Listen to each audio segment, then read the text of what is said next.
Hey guys, how's it going? My name is Rhys of Creative Space Podcast. How are you all doing? How's everyone keeping? Well, wherever you are and what you're doing, I hope you're keeping well.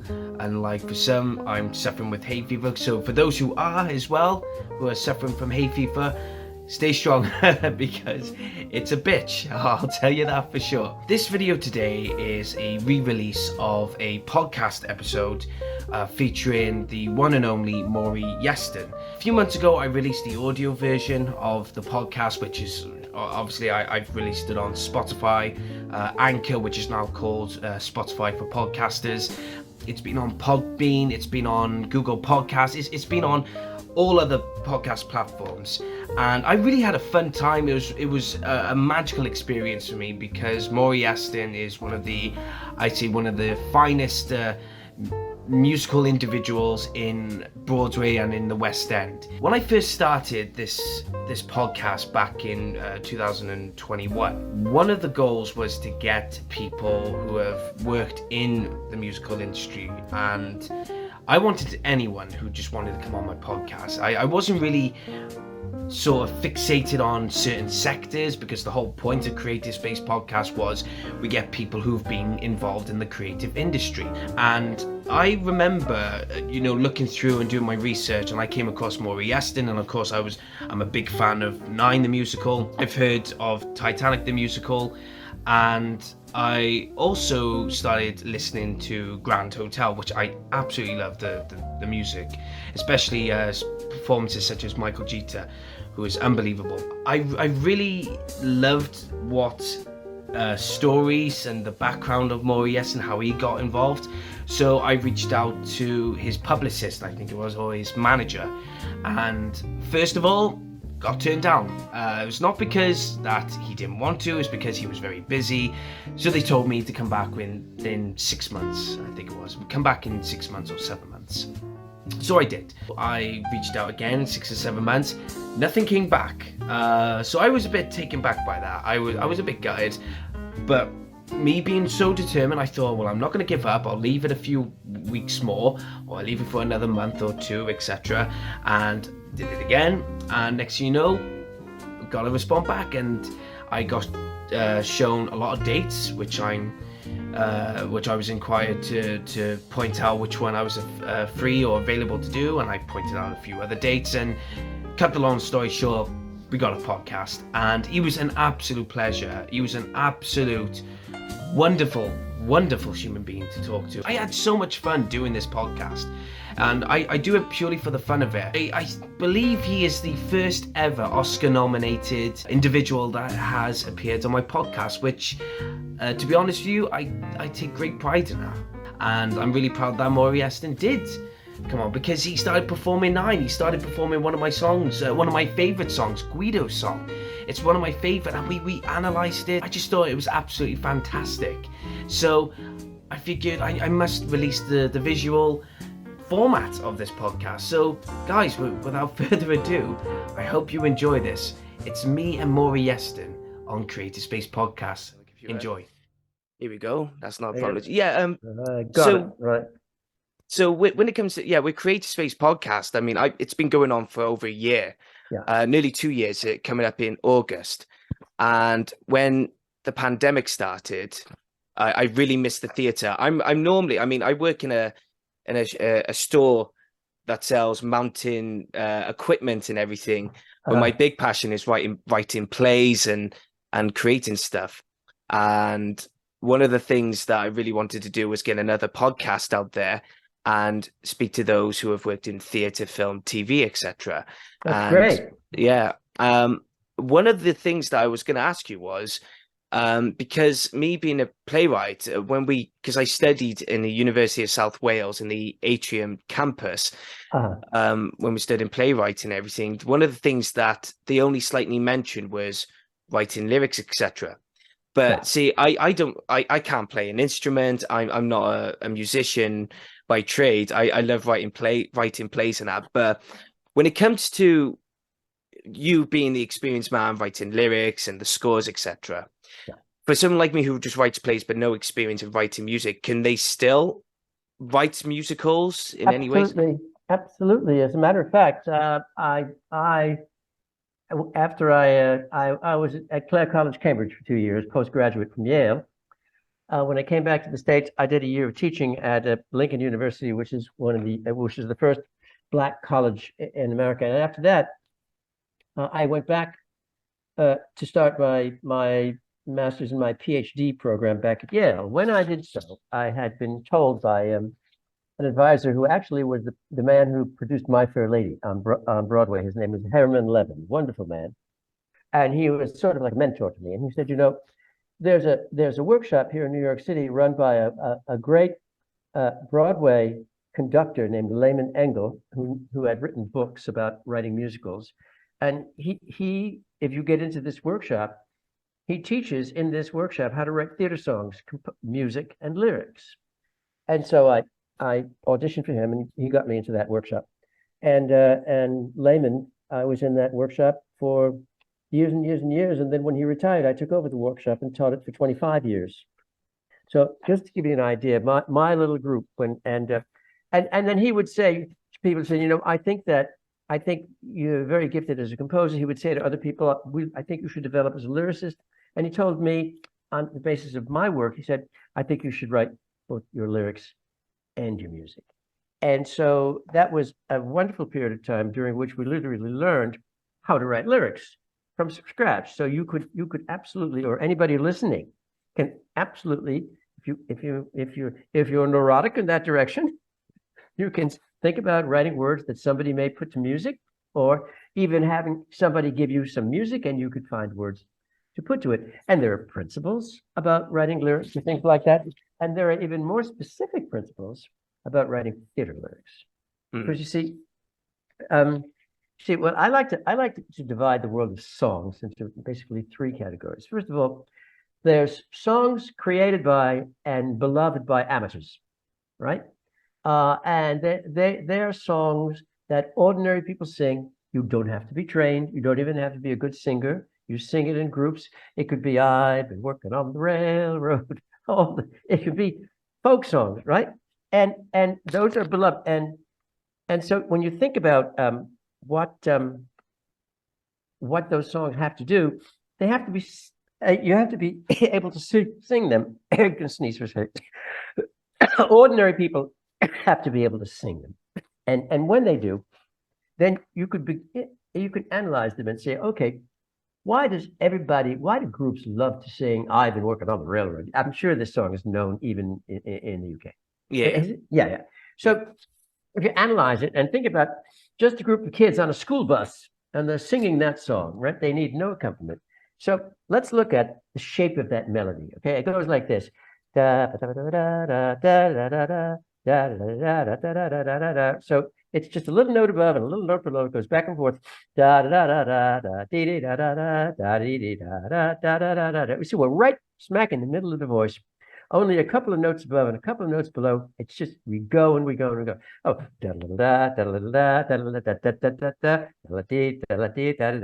and again, here it comes. Someone's in the kitchen with Dinah, strumming on the old banjo and singing feet. Now, it's extraordinary, but any group of school children who are singing that song on a school bus, they're not composers, they're not conductors, they're not musicologists, and yet every single one of them instinctually create the fermata at the same time. Someone's in the kitchen with Dinah. Why do they do that? How do they know that? And so you see, it's almost like a game song where we're singing in the middle register, just anticipating that big note that we're going to have at the end. And any group of kids just do it. They're not musicologists, they're not composers, and that's what's wonderful about ordinary music sung by ordinary people. That's a category. Don't go down to the mines, Dad, right? Well, don't jump off the roof, Dad. You'll make a hole in the yard. Mother's planted petunias, the weeding and seeding were hard. If you must end it all, Dad, please don't you give us a break. Go take a walk in the park, Dad, and there you can jump into the lake. Ordinary people song. The next category of songs would be songs that would be created by and performed by professionals. That means that if you if you're trained, whether you're a professional jazz musician, pop artist, or opera singer, all of those musics that these people sing are musics that a gifted person, trained, who has developed artistically and who has a fine voice that's apt for that style of music, that's who does it. So Mick Jagger sings one kind of music, and Antonio Banderas sings another, and Pavarotti sings another. But this music is designed, and lyrics as well, is designed so that trained people who are virtuosi can bring out the artistry in it. And that's basically two of the three sorts of music that there is. And then the third kind is music, a song that has a theatrical function, a song that tells a story in an opera or in a musical, a song that at the end of the song, you're further along in the story than you were at the beginning of the song. And so a lyric like that has to be designed so that you can do that. And if you can just look at any well-known musical, how even My Fair Lady, right? And Liza Doolittle sings a song right at the beginning of My Fair Lady. Wouldn't it be lovely, right? All I want is a room somewhere far away from the cold night air, right? With one enormous chair. Oh, well, wouldn't that be lovely? And of course, this is the classic I want song and the classic I want lyric. And in the course of somebody telling you a story or a story on stage, that lyric is going to tell you about the main character, what she wants, and even sometimes what she's willing to do to get it. And so when you hear a song like that at the beginning of a musical, you sit back and you know what she's after, and then you watch her try to get it. You watch things getting in the way. You watch her meet a man who she thinks is awful, and then she falls for him.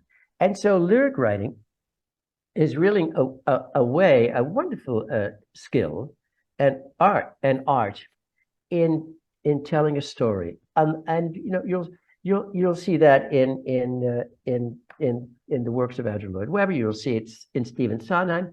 You'll see it every time you're watching a play or you're even just telling a story with music. And so I learned how to do that. This man was marvelous because he had been the first of many first nights of classic Broadway shows. In that group was the young Ed Kleban, who ended up writing a chorus line. And then I remember my friend Alan Menken graduated from the university. He came into that workshop, and so we all went forward, and of course we all did what we did, right? I mean, Ed wrote a chorus line, Art what I wrote, Alan wrote everything else for Disney. And then Lehman passed away, and I took over for him, and all of my students who came into that class just basically wrote everything else. Extraordinary people. I mean, there's Robert Lopez, who came in with Avenue Q, and I remember sitting in my chair, and he and his friends came in, and they were holding puppets. And I thought to myself, puppets on Broadway? Who's going to spend $450 for a ticket to see a puppet on Broadway? And then they sang Everyone's a Little Bit Racist, and then they sang It's a Fine, Fine Line, which is just a spectacular pop ballad. And they're not, it was extraordinary to sit in that chair for 25 years and see these brilliant people crafting the art and their ability to write lyrics. Two of them actually had written a show called Next to Normal. They won the Pulitzer Prize for it. So the answer is, anybody who is interested in this sort of thing, yes, you can learn to write lyrics. You can develop that. If you can get to New York, you can apply to the BMI Music Theater Workshop still, but you can learn. And there are principles to follow. And so since you're interested, I would urge you to follow your curiosity and follow your passion and start writing lyrics. Find a musician who can set your lyrics to music or vice versa, and just do it. You learn by doing. Do you know, I wanted to ask as well, staying on the lyrics, do you think that people assume that when they go off to write a musical, they always seem to think, well, from my perspective, when I first started, loving musicals, I always thought that when it comes to writing musicals, it's always have to rhyme it, because obviously when you listen to it, there's loads of rhyming and everything. And my fiance always said to me, it doesn't always have to be rhyme. No, of course not. Yeah. No. Rhyme. There's a great function for rhyme, and then there's a great function for not rhyming. And you do it by instinct. Well, first of all, in many cases, and you have to understand that one of the things about writing a show is that it's not just a work of music and a work of drama, it's also an entertainment. And so, I mean, the first thing we have to do, the director, Tommy Toon, used to tell me, he's a wonderful director of music, he said, look, the first thing we need to do is entertain the people. And so witty lyrics we define witty lyrics into two categories, right? The first category is lyrics that are charming. And charm, you're hearing something that's charming, it makes you smile. And it's amusing, but it's not ha funny. Then there are very, very funny lyrics. There are comedy songs, and those songs make you laugh out loud, ha ha. And there are principles as to how you fashion the lyrics, right? First of all, in a genuine comedy song, you generally come around to the same place that you just were before, and the place that rhymes is a gag of some kind. And charm songs. What's a charm song? I'm as corny as Kansas in August. I'm in love with the wonderful guy, right? It's just an amusing, optimistic rhythm song. Comedy songs should be and are usually hilarious, and give great performers on stage. I like to say, no matter how great the performer needs great material to perform greatly. If you give a really funny song to somebody who's a really great comedian, they'll just take stage. Yeah. And so this group, this class that I went to when I was younger, and that I still teach from time to time as a guest, literally shows that those principles that you can learn to dramatize music and lyrics on stage to tell a story. And there's if you ever looked at Nine the Musical, it's about a film director, and he's a film director who simply wants everything, and and even though all those things that he wants are often self-contradictory, right? He wants the ideal marriage, right? And he wants to sleep with every woman in the world at the same time. Yeah, he wants everything. And the opening lyric is, I would like to be here, I would like to be there. Everywhere at once. I know that's a contradiction in terms, and it's a problem, especially when my body's nearing 40 and my mind is nearing 10. And so he's got this, and that's his problem, that I can hardly stay up and I can't get to sleep, and I don't want to wake tomorrow morning at the back. But why take it so seriously? After all, there's nothing at stake here, only me. And so at the end he says, arrange it to the universe. This is what I want. Arrange it. And so that's a classic I want song at the beginning of a play, in which the main character of the play basically says, I want everything. And so even there what the outcome is going to be, because nobody can ever have. And so you sit there, in a good mood, watching this man sort of crash and burn. Yeah. And then learn his lesson, because he really does love his wife, and so he has to. He's a child, isn't he? Mm-hmm. That's what every child wants, everything. and they bawl about it. But I want it. No, you can't have it now. You already had that, right? You'll have ice cream later. No, but I want it now, right? Mm. That's him. And so it took me a long time lyrically to find the end of that show, a- until I finally realized he's he's stunted. He's a child. He Mm. cannot overcome. He cannot become an adult and and and find a way to have what he wants and to understand that he can't have everything until he grows up. Mm. And my problem with that show was somebody had to tell him to grow up at the end of the show. And there are many people on the show. Well, his wife's there, but his wife's walking out on him. She's not going to tell him anything. And his mistress, he's been emotionally abusive to her. And so his mother's part on the show, but his mother can't tell him to grow up, because if his mother's can't, then he needs his mother to tell him. Somebody has to tell him to grow up. And this particular play, Nine the Musical, has as a character his younger self,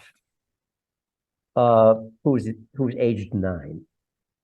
And I at the time I had 3 children, and one of my children was young, and about 8 or 9 years old. And then just watching that child and just remembering my own life and everybody's life, I realized, oh, when you're a kid, you know what is your task in life? Even if you're a kid, your task in life is to grow up. In fact, you anticipate it all the time. I'll never forget when one of my kids was 12, and the next birthday, he was going to be a teen. It would be no more 11, 12, it would be 13, 14, 15. So children anticipate growing up. They know it's their job to grow up.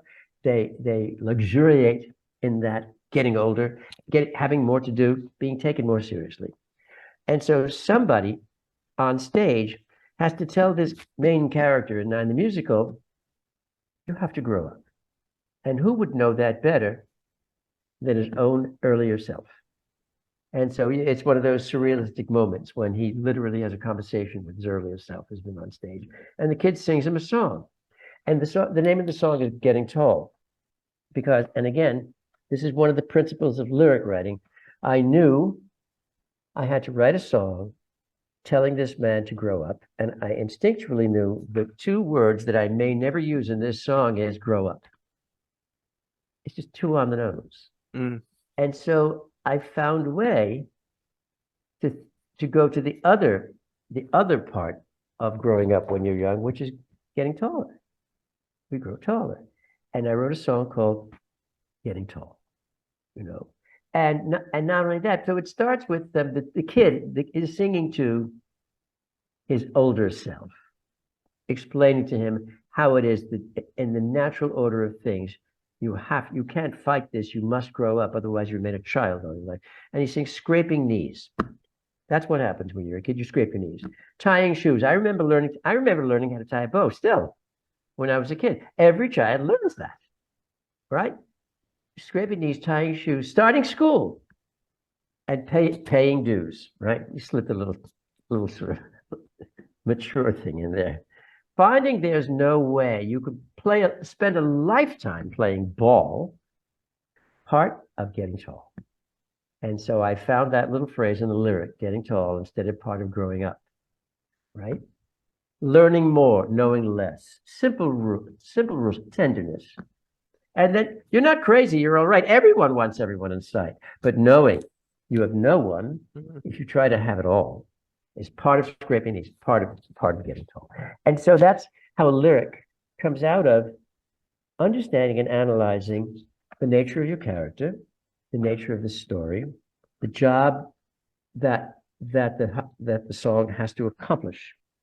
And everybody who writes theater lyrics knows this. And of course, you need to be at the end of the song further along in the story and in the drama than you were at the beginning.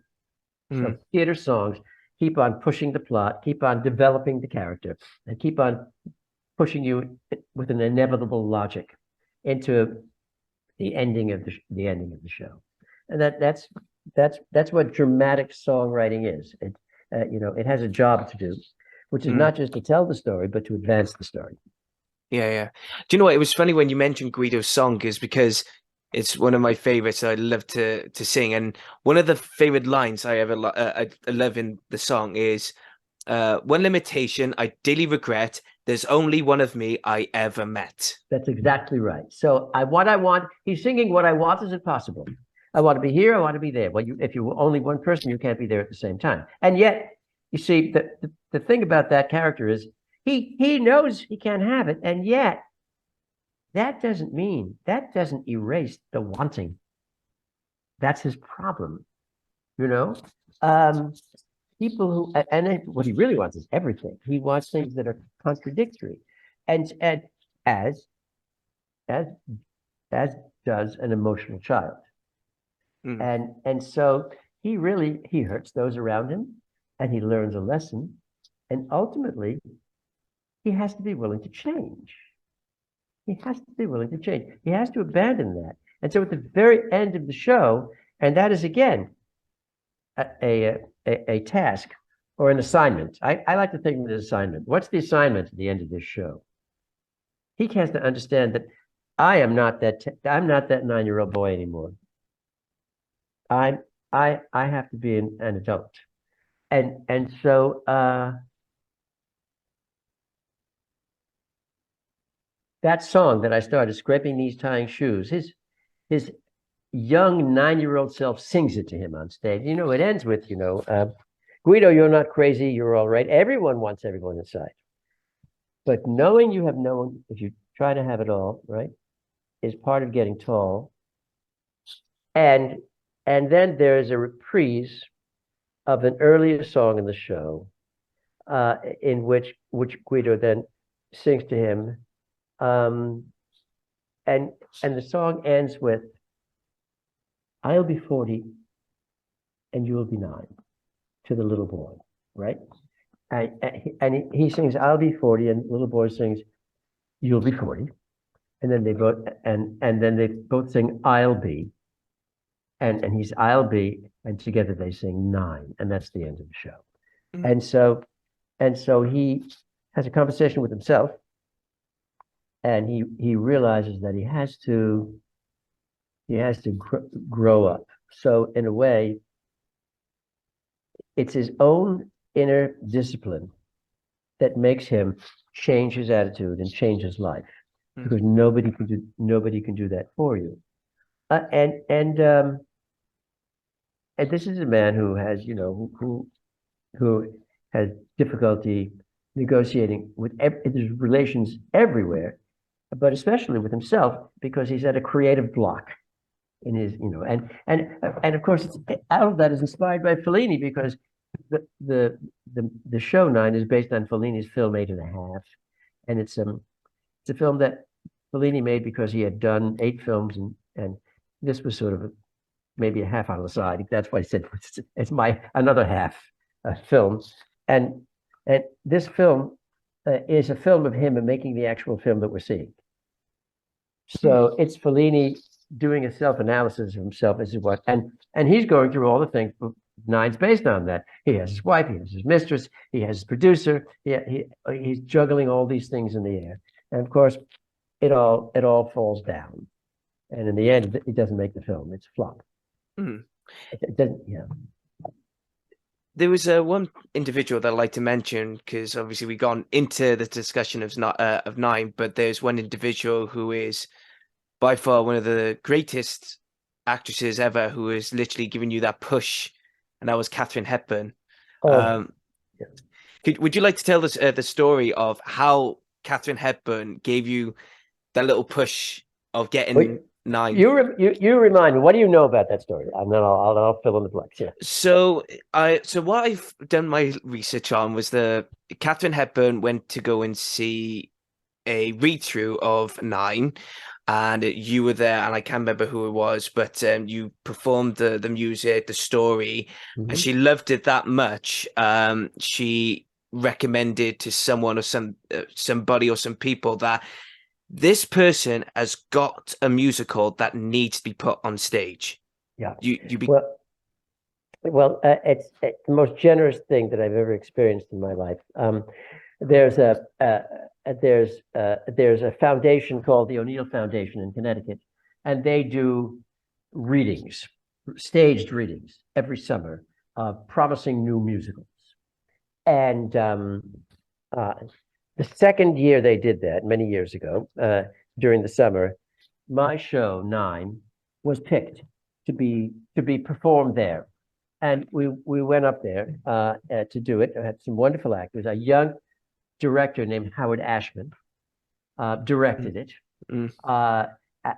He did a beautiful job. At the end of the summer, he said, I write lyrics and I'm looking for a composer. And I said, Howard, you have to meet my friend Alan Menken. I think you two of you would be really hit it off. And that's how that happened. In any case, unbeknownst to me or anyone else, Katharine Hepburn lived in Connecticut, quite close to that institution in Connecticut, and every summer she went to see what they were developing, and so she went and she saw this run through, this presentation of my musical Nine, and she knew Federico Fellini very well, and she wrote to him, and she said, Federico, I have seen something quite marvelous. A musical based on your film 8½. It's quite wonderful, and you should be aware of it.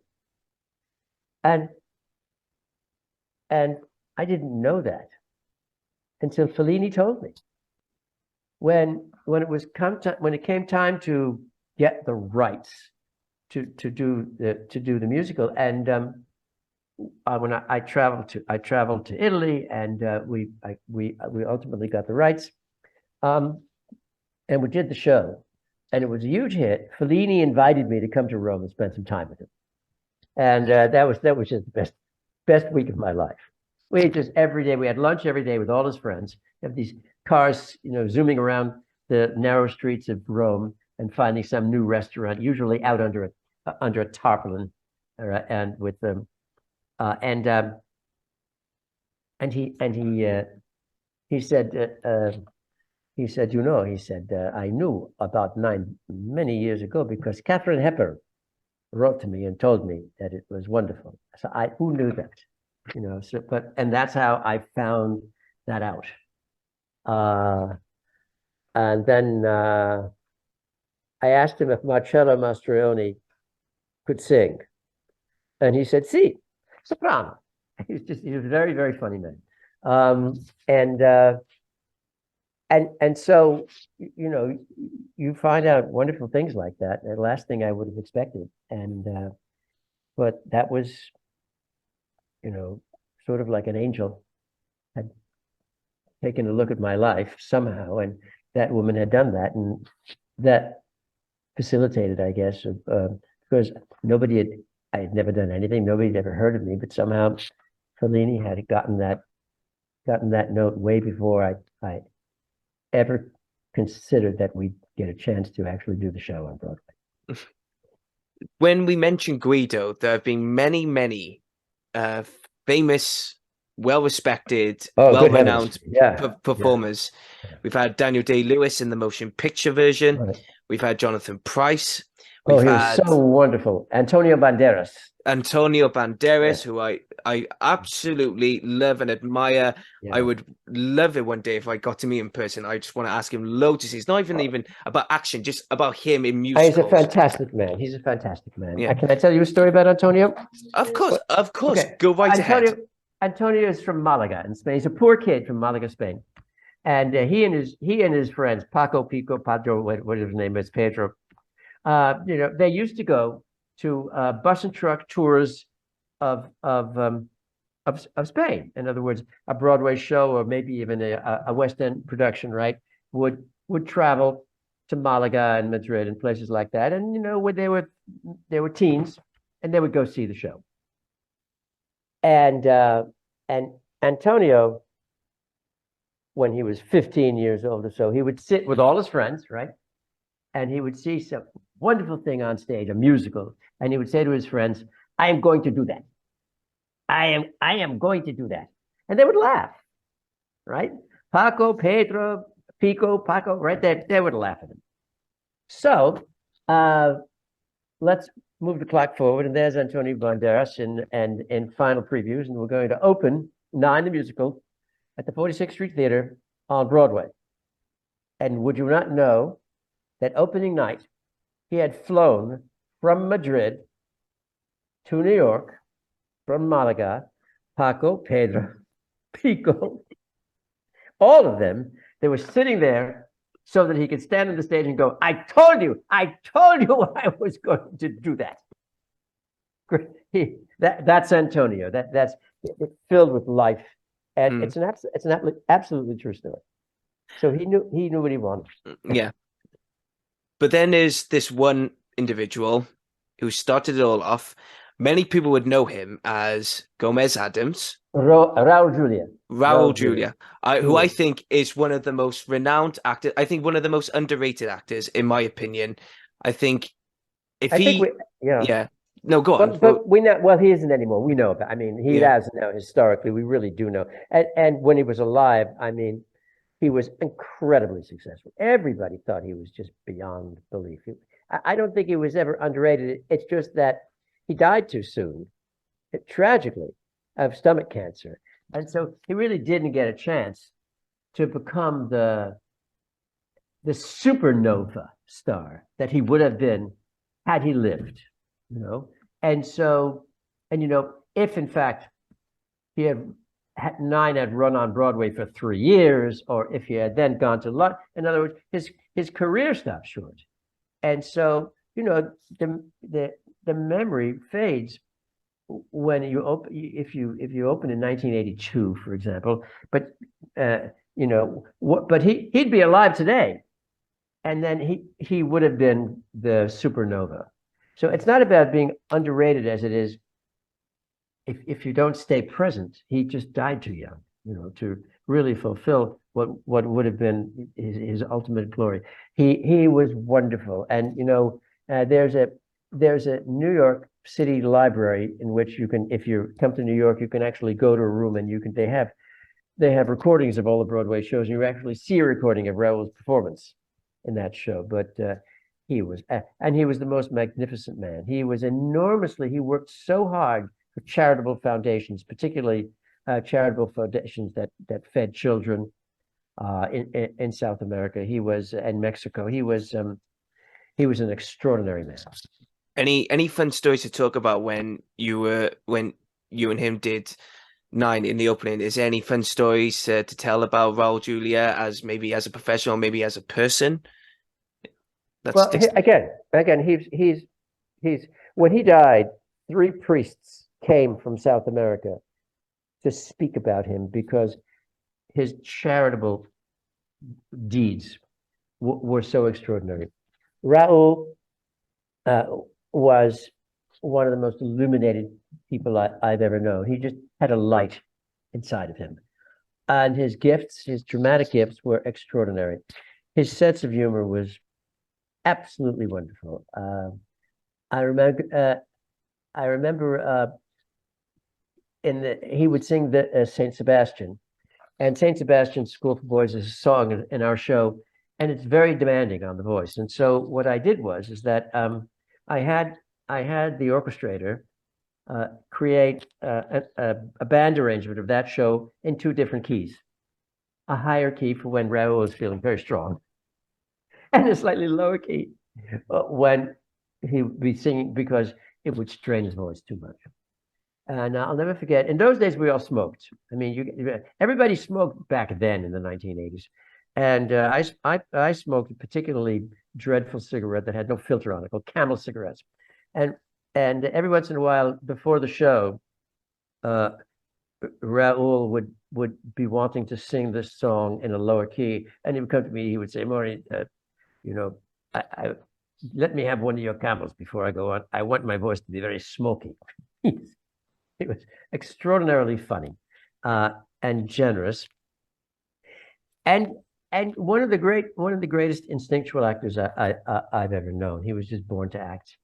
He could do anything. He was riveting. You couldn't take your eyes off him on stage. He defined the space around him. He was just standing there. He just was the central focus. Some people some actors have that. It just they don't. It's not like there's something they do. It's more like something they are. Their presence and their life force. And he was a magnificent human being and a magnificent actor. I feel blessed that I had a chance to work with him. Are you looking for the perfect bracelet for a loved one? Would your man be interested in a personalized keyring from his children? Are you looking for the best priced jewelry, whether it be a necklace, ring, earrings, bangle, or even more? Look no further than Crafted Arts. Crafted Arts is a local business based in Barry within the Vale of Glamorgan, and they have a range of all the perfect items you need. If it's for the perfect gift for an anniversary, or maybe it's for someone's birthday, maybe something for Christmas, or you wanted to give someone that perfect gift that will last a long time, Crafted Arts is the business for you. If you want to know more or see what they have in stock, then you can visit them locally at 29 High Street, Barry, Vale of Glamorgan, CF627EB, or you can go onto their website at www.craftedarts.co.uk. You could even email them at info@craftedarts.co.uk, or maybe just give them a call at 07789 942 48. Trust me, it's worth it for the perfect gift. The best thing about Creative Space is that we don't just want to encourage people in being creative in TV, film, or even theatre. We also want you to be creative in a variety of other things as well. So do you want to have experience in making jewelry? Do you want to pick up a hobby but do not know what to take or where to start? Then look no further than the Vale Jewelry Workshops. Vale Jewelry Workshops provides the best experience in teaching you how to make the best sterling silver jewelry. They will help you make a range of silverware, including rings, bracelets, and many more pieces. You will learn the basic silversmith skills such as soldering, texturing, shaping, and lots more. Not only do the workshops provide the experience for adults, it also provides the best experience and fun for children as well. So if you want to learn on how to make sterling silver jewelry, and if you're very interested, go onto their website at www.valegewelryworkshops.co.uk or get in touch with them via email at info@valegewelryworkshops.co.uk, or even phone them at 07789 794248. Going on to the Tony Awards. Well, funny enough, I got to mention the Tony Awards and the Oscars because obviously you got nominated for a song. What was the song that you were nominated for 9? What was that song? There were two songs nominated. One of them, I have to remember now. One of them was a song from Marion Coty, "Take It All." "Take It All" was nominated, and then there was another song. I'm trying to think what it was. I forget. Cinema Italiano, was it? Oh yeah, Cinema Italiano. Yeah, Yeah. And that was Kate Hudson, and Marion Cotillard had done "Take It All," and it was a song that replaced a song from the show. The song in the show, his wife has to leave him, and she sings "Be on Your Own." Right? You've always talked about your need to travel. Now go off and ravel on your own. I'm done with you. Be off, awful husband. And I thought that for the film and Marion, and for the sort of the Rob Marshall's take on the characters of society at that time, and Rob wanted to do something. Rob thought that we could do a striptease. In other words, his wife could, in stripping her feelings bare, stripping her anger, right, at him, she could perform an angry song on a ramp, right, as if she's in a nightclub. So what he's done is he's abused her to the point where he's literally stripped her clothes off, stripped her ego away. And so I wrote a song called "Take It All," right? You want my life, take it all. You want, and then the creative team thought about, well, what about the other women? He's done that to them too. There's the mistress, right? And then there's Carla, right? and then there's the actress Claudia, and he's abused them as well. So there was one moment there where Rob had the idea of having 3 runways in 3 different strip clubs, right? And you'd see them, right? And you'd have these 3 women singing, doing a striptease, right?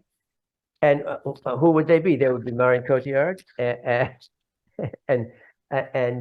and Fergie and and Kate Hudson. And I thought, wow, 3 amazing women film stars doing 3 simultaneous stripteases on 3 separate runways. And I was in New York and had not yet come to visit at Shepperton Studios, but there were continual delays in their progress in the film. And I had a feeling that they had hit some sort of impediment of some kind. And I thought, well, you know what? I think I would love to come there and talk to Robin to see if there's anything I could do. I might have been wrong, but so I called. He said, "Yeah, come on over and come visit." So I came over and I said, I said, I've been thinking about this idea that the 3 women would leave him at the same time, and that 3 women would be stripping themselves in the lyric and also physically of their outer abilities to sustain themselves psychologically, right? Literally bearing their inner emotional lives symbolically by bearing their bodies, right? And I said, but it occurs to me, of those 3 women, only one of them has devoted 20 years of her life to me. Only one of them has sacrificed not her clothing, but 20 years of her life and her devotion, putting up with everything, making accommodations as we do in relationships. And so if that's the case, from an emotional point of view and from a biographical point of view, how could all these other 2 women possibly share the attitude and the psychological stress and the psychological place of the wife who had given up all choices of marrying anybody else and spent 20 years putting up with him? They can't possibly share that same emotional comportment. And he said, "You're right." And while I was there, I watched them. I watched them build the ramp, build the runway, and then I had written "Take It All," and as a new song, and I had to go home, and they were going to go into the studio the next day, and she was going to record the song, and I called a friend of mine who was working on the movie, and I said, I said, how did it, thank you. I said, "How did it go?" And he said, "All I can tell you is that Marion went into the recording studio and recorded the song." He said, "And it's like she came out of the studio another woman." And every time I hear her recording of it and I see her performance on the film, I see what that is. She just plumbed the depths. She gave it 150%. She's, again, an amazing person, an amazing woman, an amazing actress. And I'm so blessed to have worked with her and to have had the honor of her performing my work. Going on to one of the, well, I say before we mention, Titanic the Musical and the other fantastic musicals you've done, there's one I read recently, Harvey Fierstein's book, and he mentioned Cage Aux Folles.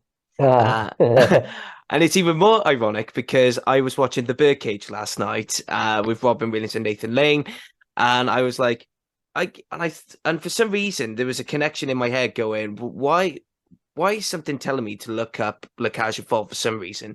So I looked it up, and then I saw your name Yeah, And I was like, wow, okay, that is absolute fate. So even though in my notes here, I said, look, even though that you had written some material for the musical, you left the project, but it wasn't. You left it because you felt like you did enough. Could you could you just elaborate? What was the reason you worked on La Cage aux Folles in the first place, sure. and then what was the reason for leaving? It was my show. Alan Carr, Alan Carr, who had made millions upon millions of dollars in Hollywood, and he was an absolute enthusiast. And I had seen La Cage aux Folles. And when I saw La Cage, I went to my friend Herman Levin, who had produced My Fair Lady. And I said to him, Herman, I've just seen a film, a foreign film, and it is a musical already. All I have to do is write it. He said, La Cage aux Folles, right? He said, forget it, kid. Alan Carr has the rights.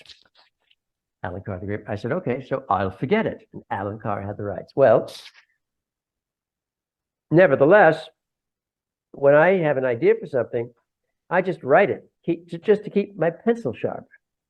And so I kept thinking about it, and that was that. And I thought, okay, well, he'll probably do this film, right? And I'll just not be able to write it. And then I was in New York, and I was a bar where we all used to go, and I had been doing some work there. And I went to the bar, and there was my friend Tommy Tune, who had directed Nine, is a dear friend of mine. And I said, "How are you?" He said, "I'm fine." He said, "But I'm going crazy." I said, "Why?" He said, "Well, I've got this Tim, got Alan Carr, who has the rights to the Cage aux Folles, right? And Mike Nichols is the amazing Mike Nichols is directing it. And I've got J. Preston Allen, the famous writer who's writing the book, right? And it's just driving me crazy. And they're not making a deal." And I said, "La Cage aux Folles? Who's writing this?" I would kill to do La Cage aux Folles. I would die. I just felt, it's not. He said, "Oh, you'd be great at that." I said, do me a favor. I'll do anything. I'll write a bunch of songs on spec. It doesn't matter. He said, "Oh, great." And he reached his hand into his coat pocket and he pulled out a copy of the script. He said, "Here, have a look at it and, write something." So I looked at the title of the musical based on La Cage aux Folles that Tommy and Mike Nichols and Jay Allen had been working on, and the title was The Queen and I. So I guess it's a take on the musical The King and I. Well, it's The Queen and I. And I just thought that's the worst title I've ever read in my entire. That's the worst title I've ever. I just thought it was awful. And I thought, okay. And I read it and I didn't get it. And I thought, I'm just going to do what I always do, which is to find a way to say, if this were my project, what would I do? So the first thing I realized is that they wanted to set it in America, and they wanted to set it in New Orleans. And I thought, New Orleans is great. I've been to New Orleans because it's Dixieland music, it's New Orleans music, it's got great gay nightclubs. And it's got great straight nightclubs. And it's just the perfect place. And of course, it's about a gay man, right? And I thought, and I'm a jazz historian, so I knew all about all the clubs that sprung up on Basin Street in New Orleans. There's even a song, "Basin Street is the street where the elite often be." And I thought, okay, well, let's see. So this is like, well, she's a queen, and she's a queen in New Orleans, and she's the queen of New Orleans. So and she'll be the queen of Basin Street. Oh, wait a minute. And Basin Street is where all the clubs are, right? So she works in a club, and the name of the club is the Queen of Basin Street. So the title of the show is The Queen of Basin Street. The club is the Queen of Basin Street, and the main character is The Queen of Hazen Street. And I wrote the opening, The Queen of Hazen Street. And honestly, it was terrific. Mm. It was just terrific. And then and then I wrote a bawdy song that could be her big song for that main character as well.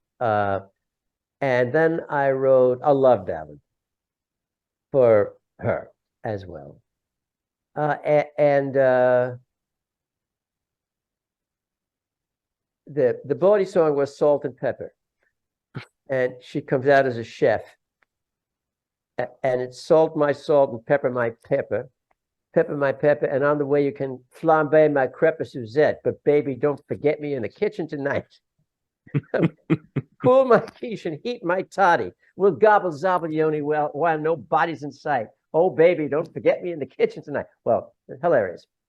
And so I called Tommy and I said, I've written 5 songs and I'm ready to play them. He said, right. So Tommy and Mike Nichols and Jay Allen came to I would play music at my mom's. My mom lived in New York. I'd play it in her apartment, and they came in, and I played them the opening. I told just what I told you. I said, it's it. And here's the opening to Queen of Hazen Street. And they went crazy. Because that film was so amazingly popular and so amazingly successful. The idea that you could have a musical based on that, right? Successful would be not only successful professionally, but successful financially. And of course, and the producer was there, Alan Carr. And so they signed me up. I mean, it was, it was crazy. And what happened was that it was impossible for them to make a deal. Everybody, all of those people, the gods on Mount Olympus of show business, simply were accustomed to having an immense share of what the royalties might be. They could not make a deal. It was simply impossible. And so I can't go into the details of it, but suffice to say that there were a series of betrayals amongst them. And as a result, none of them could make a deal. And as a result, there was just me and Alan Carr and my score. And he was having great difficulty finding a director. And ultimately, he thought, because we couldn't find anybody, he thought maybe Jerry Herman would be a good idea for the score. And so I knew Jerry Herman because Jerry Herman, who had written these wonderful Broadway shows, as you know, came from the same city that I came from in New Jersey, Jersey City, New Jersey. And his mother and my mother had been close friends. His mother was a magnificent singer. There's a social club at the community center where they would go. And not only that, but Jerry Herman's parents owned a summer camp that I attended when I was 7 years old. And he was there when he was 18. And I remember him. He was very kind to me. And I knew him. And I thought, it's the right thing to do. Jerry should write this show. And I'm very grateful for all of my work and all of my effort. I was given a percentage of the royalties. I would be earning money if the show were successful. Jerry, and that's what happened. Jerry wrote a brilliant score. The show made zillions of dollars. It was wonderful. I was very happy that I was able to somehow, at the beginning and all the way through, get that show on a stage, whether it's going to be for just a small participation at the end, or whether it was going to be my show. But I had done something that honestly was too good, and it created such greed among established people. And I don't mind saying this now because I don't care if the world knows. I mean, I was a kid, and that's show business. That's what happens. And And I love the show. I love Jerry, of course, and I'm still very close to Tommy. You know, sadly, both Jay Allen and Mike Nichols have passed away by this time. Nichols was a genius. We all know that. And that's a typical story of sometimes things happen like that. And Yeah. you know what? I've had my share of between Titanic and Nine and Phantom and Grand Hotel. I've had my share of hitting two Tonys, two best musicals, the film. I've got no complaints at all. Sometimes things go well and sometimes they don't. Yeah. And it seems like as well, because when you mentioned Mike Nichols, when he first came on board and then he wasn't going to do the musical, and eventually he did do the film version or the Yes, he did. American, yeah, the film version. So it's a bit mad when you're telling the story. It's like, oh wow, so it all comes in full It circle. all it all came full circle, yeah. Yeah. And everything, every person in that had to be instrumental in some way to get the show into existence and to get it on. And my role there obviously was critical and crucial because it simply, well, it would have happened in a different way or it wouldn't have happened if not for what I did. And it's not like I was taken advantage of. I received compensation for my contribution as well. So all's well that ends well. Going on to then with Titanic the musical, the one thing I really wanted to know is obviously having a look in, obviously 1985, it was the discovery of the Titanic, and but did anyone? There was like a bit of a double bill question here. When you set out to write Titanic the musical, did anyone question you on how a dis like a disastrous event like this be put on the stage? Did Great anyone? question. Yeah. Yes, not only that, it was they thought it was crazy. Yeah, I mean Michael Riedel, who is a theater critic for the New York Post, when he heard about it, he said, "Oh, now somebody's thinking about Titanic the musical. Watch him sing, watch him dance, watch him drown." Oh, That was the headline. Now, everybody thought I was crazy. I mm, knew that. Everybody thought I was crazy when I was going to transform an indecipherable Italian surrealistic movie into a Broadway show, a crazy Fellini movie. mm, And they thought I was mad. So I truly believe that bad ideas make great musicals. And I did, oh, gee, that'll make a great musical. It was a great movie. Don't. mm, Because I think that one of the things that makes a great work of art or a great musical is its unlikelihood as an idea. And people come into the audience and say, "You're going to write a show based on the worst maritime disaster in history?" mm. And so they walk into the theater and say, "Show me." Yeah, And then if you can show them, then the world is yours yeah, because you've perceived something that's unlikely and you've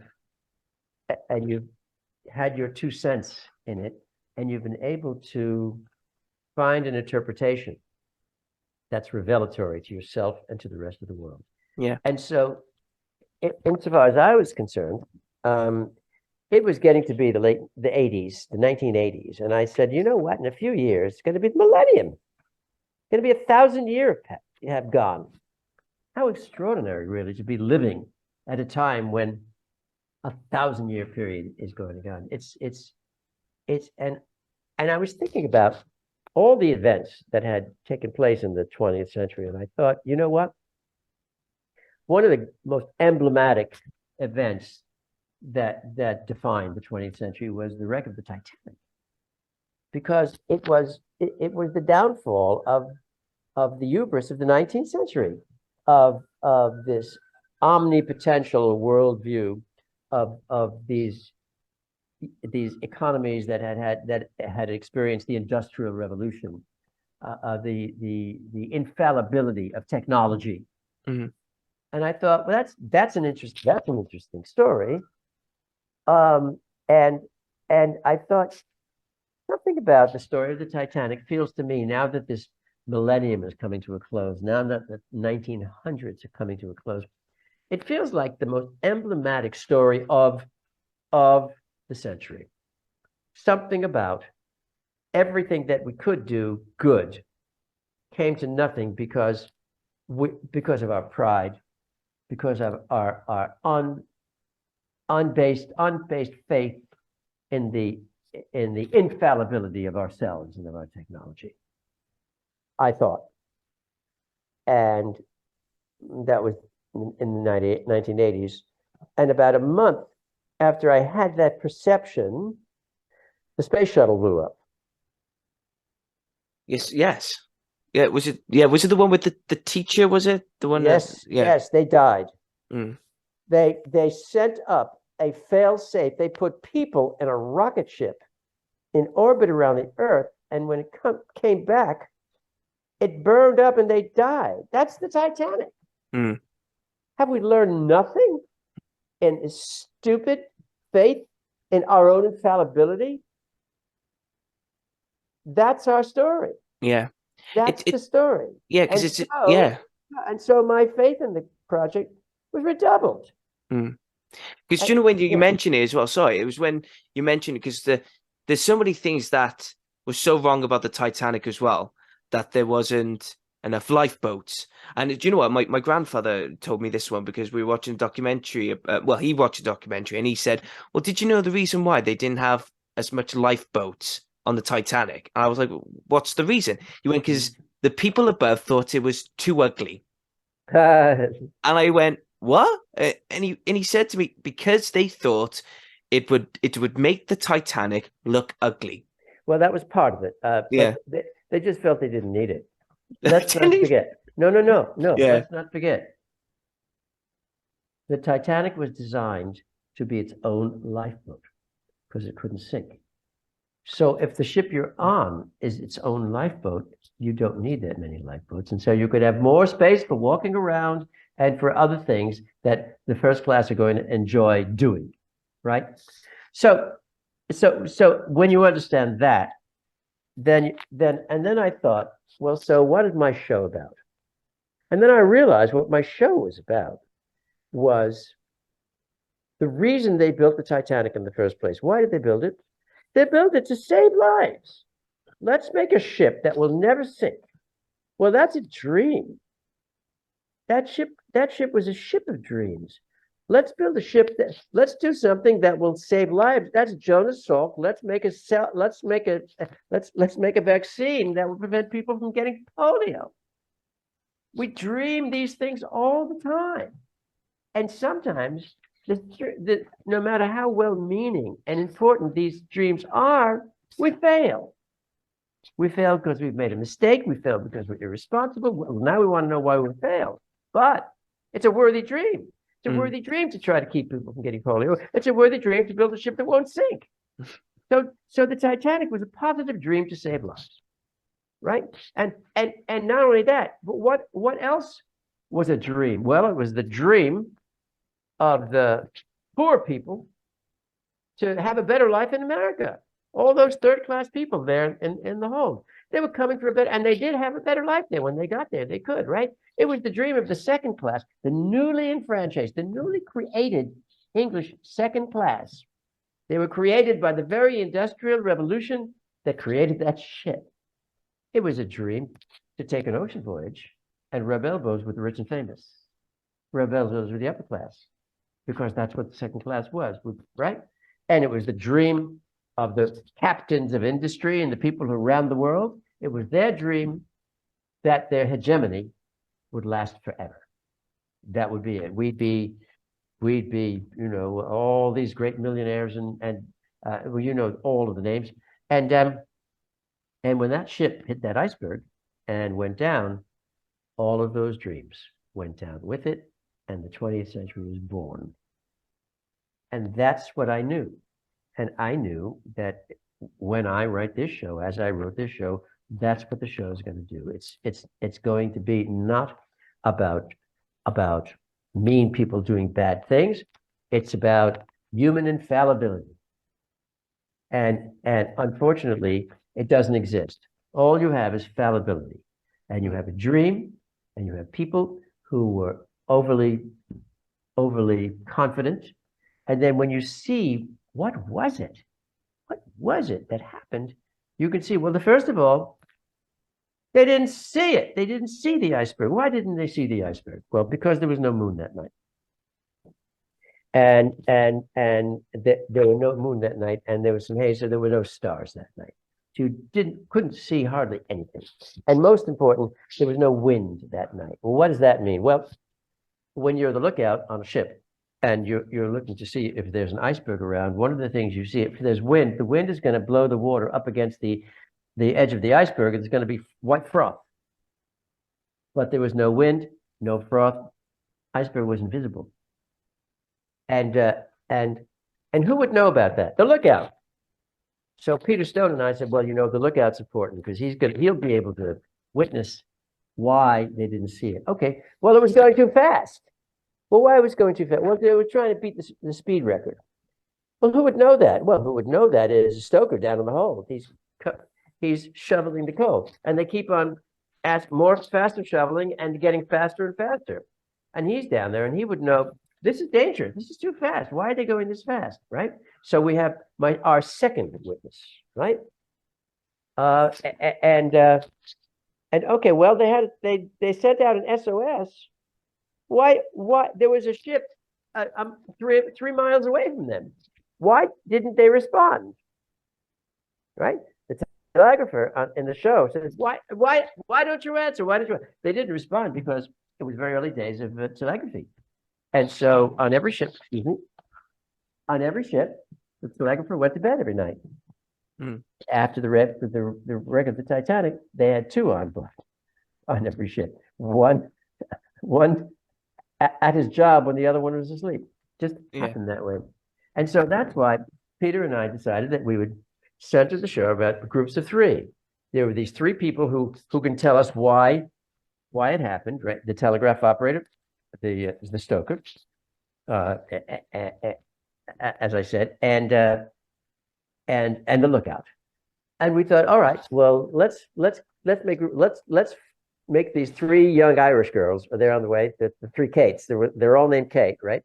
And they'll talk about what happened down in the hold when they were trapped down there and couldn't get out, and that's why so many of them died.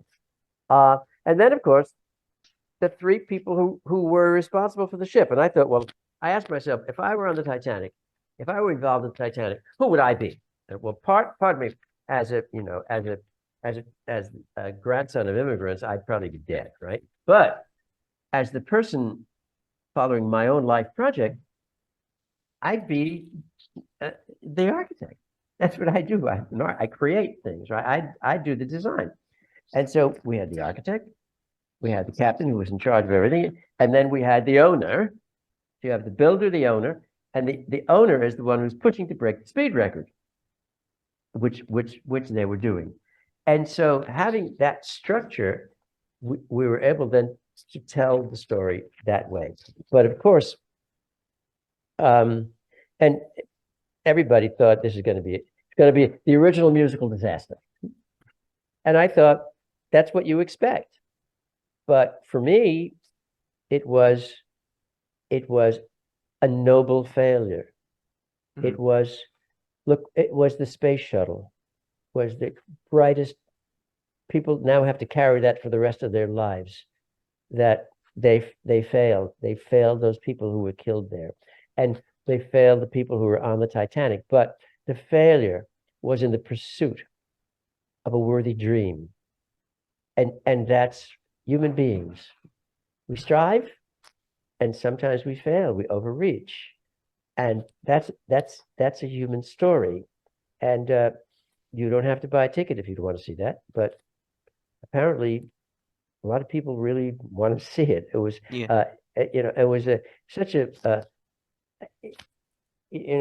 writing that and putting it on a stage and seeing its effect everywhere, all over the world now. It's just everywhere.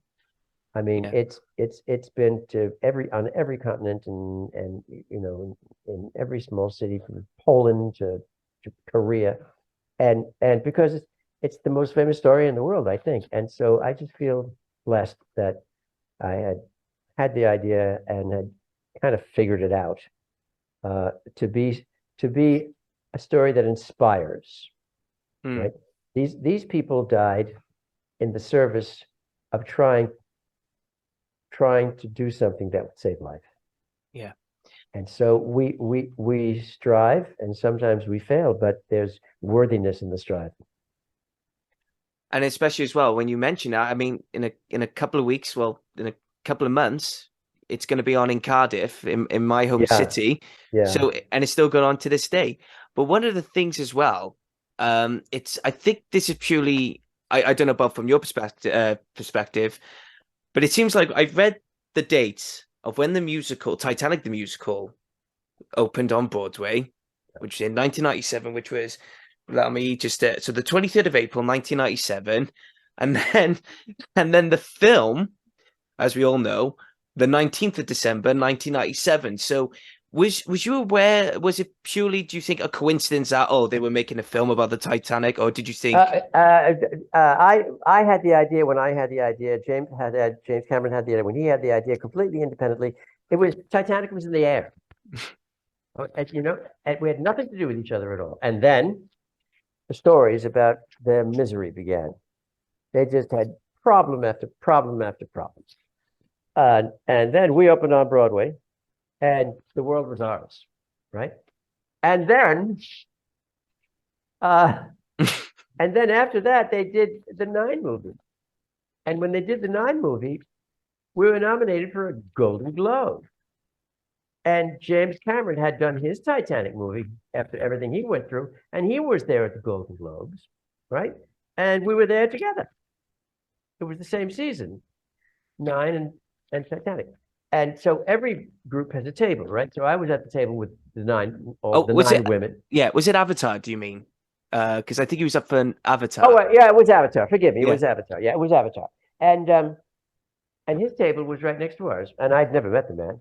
So they they have to cut away for TV commercials because it's a live broadcast, and so you can get up and walk around. Right? So I went over to Mr. Cameron. I said, "Please, may I introduce myself? This is my name, and I wrote the musical based on Titanic. And I wonder if I can ask you a question. I know that when we had opened and we had won the Tony Award and all that stuff, it's very well known that you were in the weeds and you were having all sorts of. When we won the Tony, did it give you sort of a boost in the idea? Oh well, it, all's not lost yet. And look, that show had terrible trouble, and they pulled it off." He said, "Absolutely." Yes, it made us very hopeful when we saw that you had done well. So there's your answer. A couple of more questions Yeah, before we proudly. I mean, I'm yeah. truly honored that. Oh, it's my pleasure. Yeah. It's my pleasure. It's such an honor to speak to you, Maury Yeston. Now, is there any musical, whether it that you ever wanted to do? And I'm going to stick to historical events. Would there ever be another musical for you in your mind that would be based on another historical event, or do you think it'll be based on a film or a book? Um, I had toyed with the idea of a film called The Lady Eve, which is a wonderful film with Henry Fonda. And I thought it was very interesting. But in the end, I, you know, I didn't want to follow through with it. I had I toyed with an idea of that would take place in Russia about that extraordinary moment when the Soviet Union disappeared and Putin took over, et cetera, et cetera. Well, it was Gorbachev first.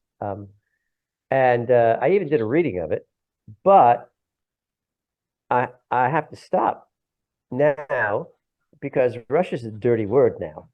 And nobody's going to, I don't want to go to a theater and see anything about Russia or about what happened back then or this or that, because what's going on is beastly. And, that's just bad luck. That happens. Sometimes you write something, but who knows, 5 years from now, I don't know. But that was absolutely a historical story that I was telling. But I am now working, interestingly enough, I'm writing a show for a Japanese producer to start in Japan and then come all over the world. And it's about the great haiku poet, Kobayashi Isa, who lived in the 1700s. And I love haiku and I love Japanese culture. And what's extraordinary about this man lived a very long time. He wrote over 20,000 haikus. And you know, a haiku is this small Japanese form of poetry. And but there's something extraordinary about his biography. There are 10 missing years between age 14 and 24. Nobody knows. There's not a word. They know everything about his life in great detail. And yet, between 1787 and 1887, nobody knows what he did or where he was. And so I thought I will write a musical based on where he was and what he was doing. And I'm writing it for them, and they're loving it. And we'll first put it on in Japan, and then hopefully everywhere else. And I can't tell you. I know I made it up. You know, you have to make it up, right? But well, actually, I talked to the producer. She's a wonderful woman. I was in Japan, and she said, "Well, where was he?" So I told her where he was, and she says, "Well, how do you know he was there?" And I said, "How do you know he wasn't there?" And then I explained, there's a wonderful form of fiction, either a film or a novel or a play, called historical fiction. And historical fiction is you can write a story about, you know, Oliver Cromwell. We don't know whether he had a pet dog and lost the dog, and then something else happened, and then he wrote something. We don't know. You could write historical fiction, right? And so I'm writing this historical fiction story as a musical about this brilliant haiku poet who, for 10 years between 1877, 1777 and 1787, disappeared. And you can ask, well, where could he have gone, right? Because presumably, if he'd been in Japan, you would think that they were aware of him, right? He could not have gone to China only because the Tokugawa dynasty did not have good relationships with China at that time. He could have gone to America, but the American Revolution was happening. You know, that's the last place he would have gone. So you have to ask, well, if I find a place, where might he go? But I can tell you this much. He came from a farming community. His father was very cruel. When he was 14 years old, his father sent him to the capital, to Edo, which is their word for Tokyo in those days, to just live his life from then on his own. And that's when the 10 years happened. Mm. And so I have him dangling his feet at the dock in Tokyo in that year, a little boy singing a song.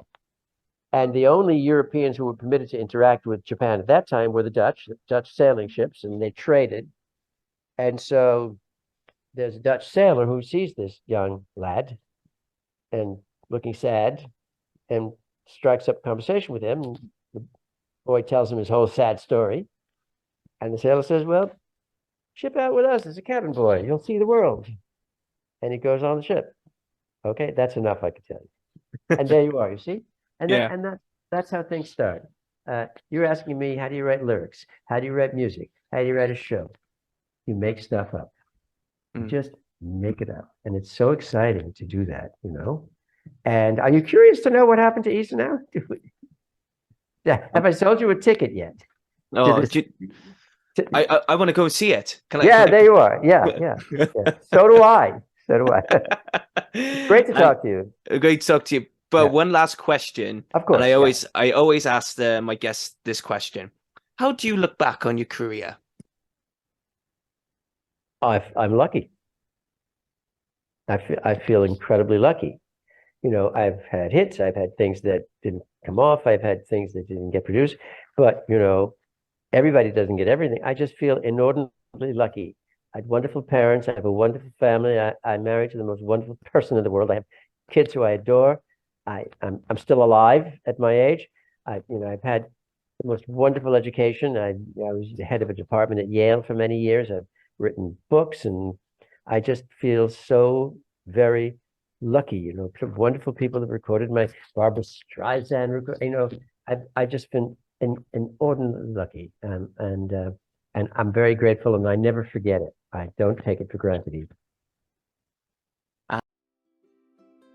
Are you looking for the perfect bracelet for a loved one? Would your man be interested in a personalized keyring from his children? Are you looking for the best priced jewelry, whether it be a necklace, ring, earrings, bangle, or even more? Look no further than Crafted Arts. Crafted Arts is a local business based in Barry within the Vale of Glamorgan, and they have a range of all the perfect items you need. If it's for the perfect gift for an anniversary, or maybe it's for someone's birthday, maybe something for Christmas, or you wanted to give someone that perfect gift that will last a long time, Crafted Arts is the business for you. If you want to know more or see what they have in stock, then you can visit them locally at 29 High Street, Barry, Vale of Glamorgan, CF627EB, or you can go onto their website at www.craftedarts.co.uk. You could even email them at info@craftedarts.co.uk, or maybe just give them a call at 07789 94248. Trust me, it's worth it for the perfect gift. The best thing about Creative Space is that we don't just want to encourage people in being creative in TV, film, or even theatre. We also want you to be creative in a variety of other things as well. So do you want to have experience in making jewelry? Do you want to pick up a hobby but do not know what to take or where to start? Then look no further than the Vale Jewelry Workshops. Vale Jewelry Workshops provides the best experience in teaching you how to make the best sterling silver jewelry. They will help you make a range of silverware, including rings, bracelets, and many more pieces. You will learn the basic silversmith skills such as soldering, texturing, shaping, and lots more. Not only do the workshops provide the experience for adults, it also provides the best experience and fun for children as well. So if you want to learn on how to make sterling silver jewelry, and if you're very interested, go onto their website at www.valejewelryworkshops.co.uk or get in touch with them via email at info@valejewelryworkshops.co.uk, or even phone them at 07789 794248.